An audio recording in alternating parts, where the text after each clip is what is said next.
एक गांव में एक कपड़े वाला रहता था। उसका नाम दीपू था।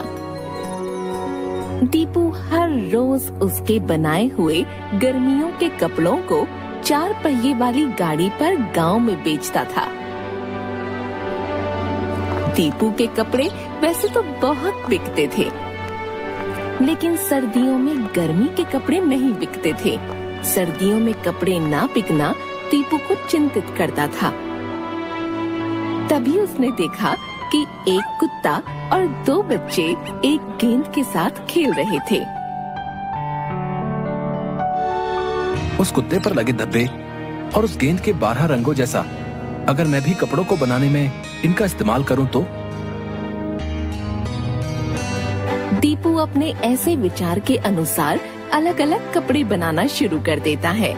सबसे पहले कपड़ों में डिजाइन बनाने के लिए जरूरी सामान लाता है और रंगों को इकट्ठा करता है। एक एक कपड़े को अलग तरह का बनाने के लिए अलग अलग रंगों का इस्तेमाल करता है।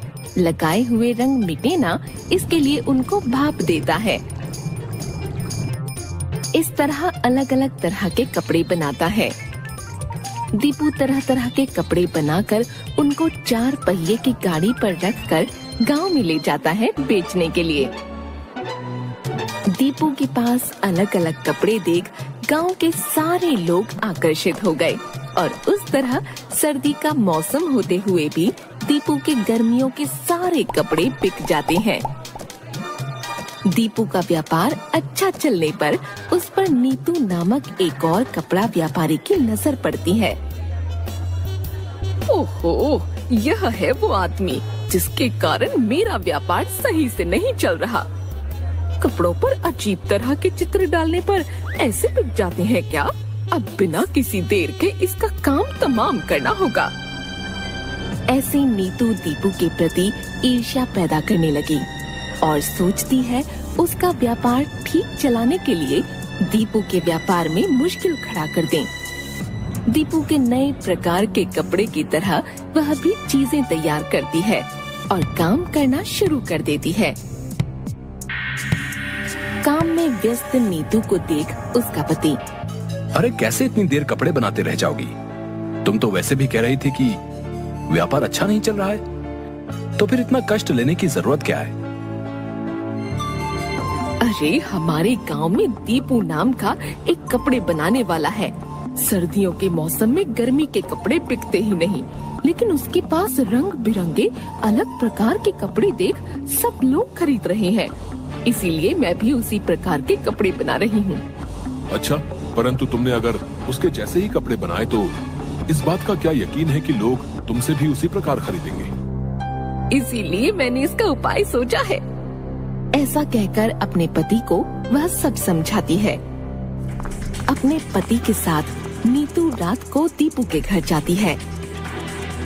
दीपू वहाँ कपड़े बनाना खत्म करके परिवार के साथ भोजन के लिए दूसरे कमरे में जाकर बैठता है। यह देख कपड़ों वाले कमरे की खिड़की को खोलकर वह अपने पति को अंदर भेजती है। उसका पति अंदर जाकर एक एक करके सारे कपड़े बाहर खड़ी नीतू को दे देता है और वहाँ के सारे कपड़े गायब कर देते हैं। दीपू जब अगले दिन हर रोज की तरह अपने कपड़ों को देखने उस कमरे में जाता है, तो वहाँ एक भी कपड़ा न दिखने पर तुरंत सारे घर में ढूंढने लग जाता है। विमला, विमला कहाँ हो तुम? इस कमरे में एक भी कपड़ा नहीं है, सब गायब हो गए हैं। जल्दी इधर आओ। सब चिंता में पड़ जाते हैं। दूसरी ओर दीपू के घर से लाए हुए सारे कपड़े नीतू अपने घर में छुपा देती है। पर वो और भी ऐसे कपड़े बनाकर बेच सकता है, तब तुम क्या करोगी? यह सारे कपड़े बनाने के लिए उसे कम से कम 4 दिन तो लग ही जाएंगे और यह 4 दिन बस है मुझे अपने कपड़े बेचने के लिए। नीतू ऐसा कहती है। नीतू की बेटी घर के पीछे खेलते खेलते रंग बिरंगे कपड़े और चित्र की ओर आकर्षित होती है और उसमें से एक पोशाक निकालकर पहन लेती है और खेलते खेलते घर के बाहर गली में चली जाती है। उसी गली में साइकिल पर गुजरते हुए